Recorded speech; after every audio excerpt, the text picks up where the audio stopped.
향해 나가세 전성문만 바라고 나가세 모든 전사 너희를 영접하러 문 앞에 기다려서 있네 너 가는 길을 누가 비웃거든 확실한 증거를 보여주어라 성령이 친히 감화하여 주사 그들도 참기를 찾으리 앞으로 전성을 향해 나가세 전성문만 바라고 나가세 모든 전사 너희를 영접하러 문 앞에 기다려서 있네 너 가는 길을 모두 가기 전에 내 손에 든 검을 꽂지 말아라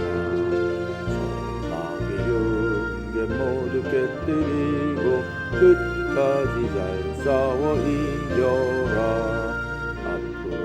앞으로 전성을 향해 나가세 전성문만 바라고 나가세 모든 전사 너희를 영접하러 문 앞에 기다려서 있네. 아멘. 16장 1절부터 14절입니다. 사무엘하 16장 1에서 14절 함께 교독하실 때 살아계신 하나님의 음성을 들으시기 바랍니다.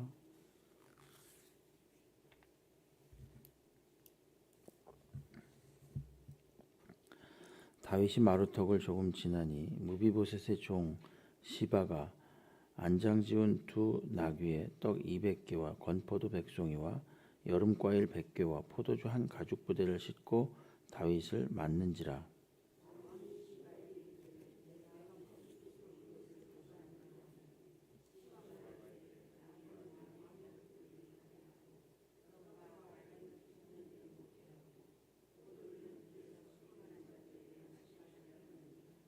왕이 이르되 내 주인의 아들이 어디 있느냐 하니 시바가 왕께 아뢰되 예루살렘에 있는데 그가 말하기를 이스라엘 족속이 오늘 내 아버지의 나라를 내게 돌리리라 하나이다 하는지라.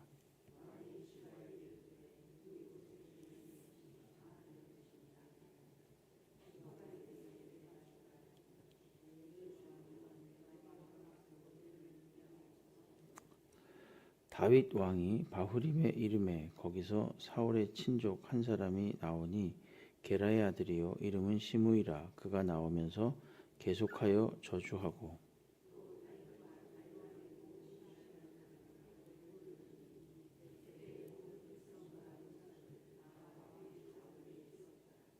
시므이가 저주하는 가운데 이와 같이 말하니라.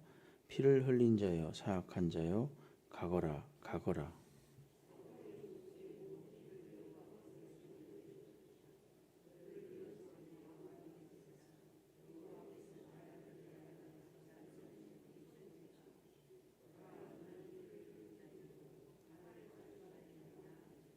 스루야의 아들 아비새가 왕께 여짜오되 이 죽은 개가 어찌 내 주 왕을 저주하리이까. 청하건대 내가 건너가서 그의 머리를 베게 하소서 하니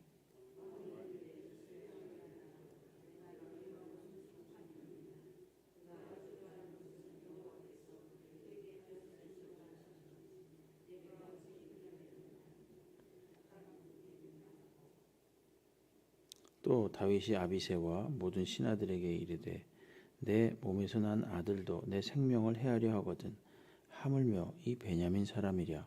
여호와께서 그에게 명령하신 것이니 그가 저주하게 버려 두라.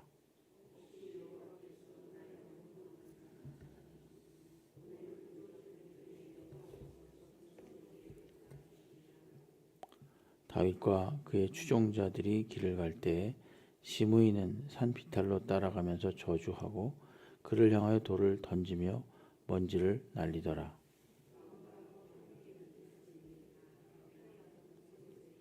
거기에 쉬니라. 아멘. 할렐루야.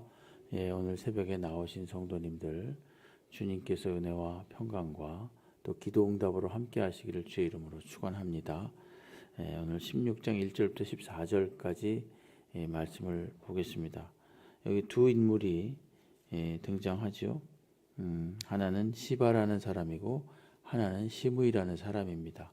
시바라는 사람은 앞에서 우리가 본 것처럼 사울의 종이고 특별히 사울이 마지막으로 남겨두었다기보다는 겨우겨우 살아남았던 무비보셋이라는 아들이 있었는데 그 아들은 두 다리를 다 절었습니다. 유모가 데리고 도망가다가 떨어뜨려 가지고 두 다리를 다 절었던 사람이고 나중에 이 다윗이 왕이 돼 가지고 혹시 사울의 집에 누군가 살아 있느냐 했을 때 이 여기 나오는 그 무립바알이죠. 네, 그 사람 살아 있습니다. 이렇게 무비보셋 죄송합니다. 무비바알이 아니라 무비보셋이죠. 무비보셋이 살아 있나이다 이렇게 이야기를 합니다.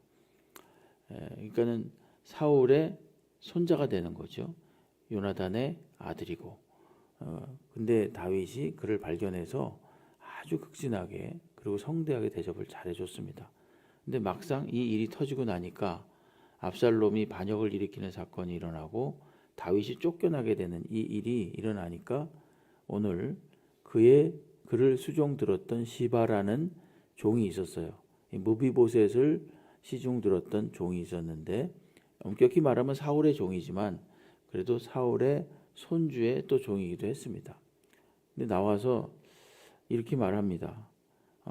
오늘 이제 압살롬이 반역을 일으켰지만 하나님이 다시 내 할아버지의 나라를 나에게 돌리려고 한다. 이렇게 말을 하는 거예요. 그러니까 무비보셋이 그런 지금 다윗이 이제 다윗의 시대가 이제 저물고 있다고 생각하는 거죠. 다윗이 이제 다 끝났다. 다윗은 이제 왕으로서의 수명이 다 끝났다. 이렇게 생각해서 무비보셋이 그랬다는 겁니다. 이건 지금 누구의 말이냐면 시바의 말입니다. 그를 수종 들었던 시바의 말이에요. 아직 무비보셋으로부터는 아무 말도 듣지 않았어요. 다윗이. 근데 그 말만 딱 듣고 다윗이 그래? 그렇다면 이제부터 무비보셋이 가졌던 것은 다 너의 것이다. 이렇게 딱 또 이야기를 해요. 약간 좀 섣부른 면이 없지 않아 있습니다. 이 정황을 보면은 보세요. 다윗이 무비보셋을 극진하게 잘해줬어요. 정말 일부러 찾아가지고 그 사울 가문에 남은 더군다나 요나단의 아들이라고 하니 너무너무 잘해줬거든요.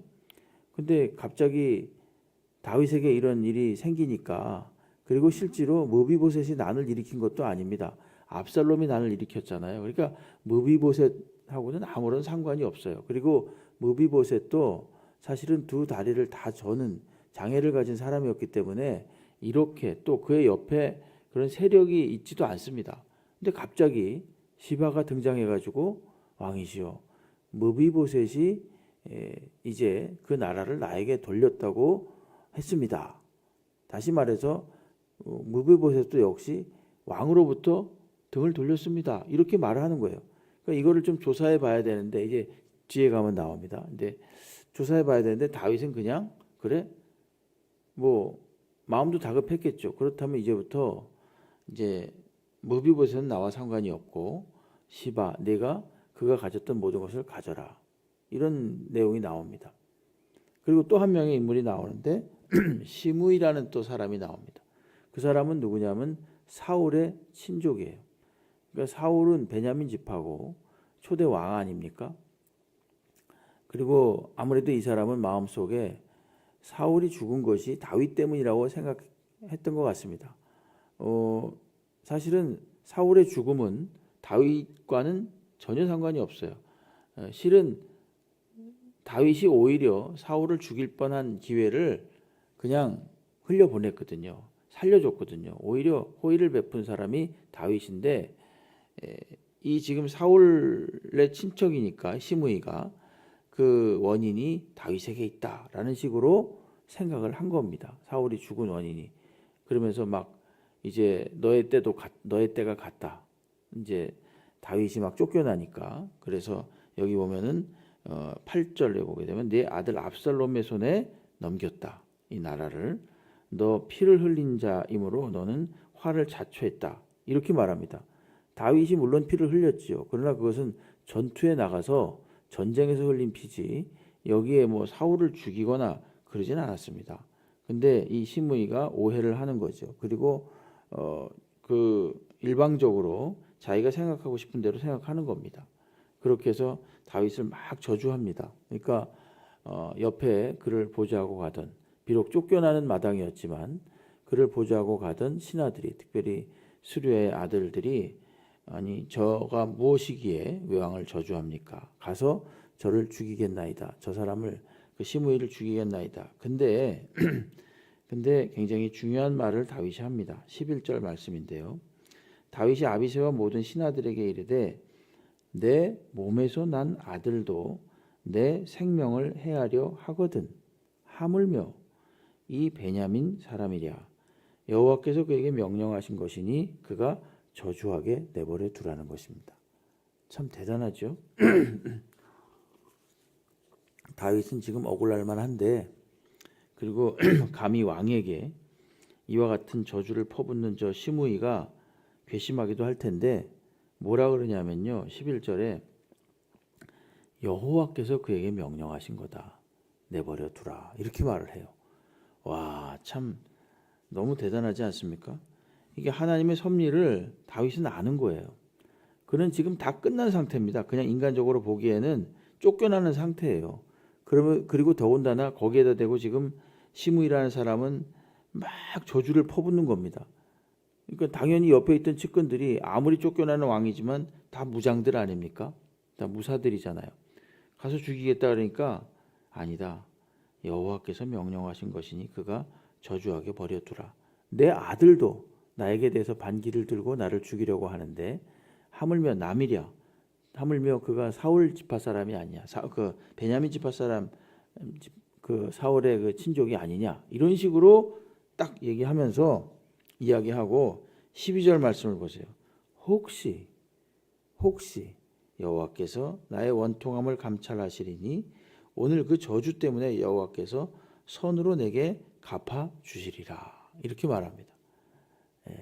혹시 하나님께서 갚아 주실 수도 있다. 이렇게 말하는 겁니다. 여러분 확률상으로 보면 이건 거의 0%에 가깝습니다. 그럼에도 불구하고 다윗은 혹시 하나님께서 나의 원통함을 풀어주실 수도 있다. 이렇게 말합니다. 야, 참 대단하지요.